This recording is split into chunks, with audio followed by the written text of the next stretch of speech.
Hindi madali ang pagbukas ng durian.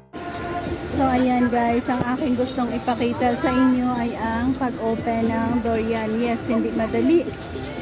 Mahirap kasi spiky siya, no? And so ayan na nga. Tinatry na niyang i-perfectly open siya para diba? Ang hirap. At when you open it, you're amazed. Ang laman niya sa loob. Hindi pa rin open. Hihirapan pa rin siya.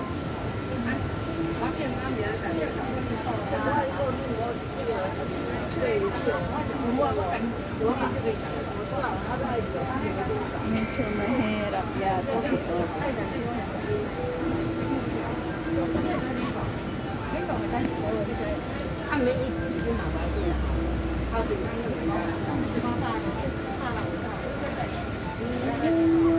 And successfully open.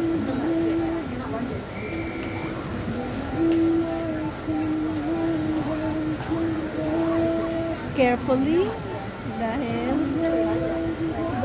very soft.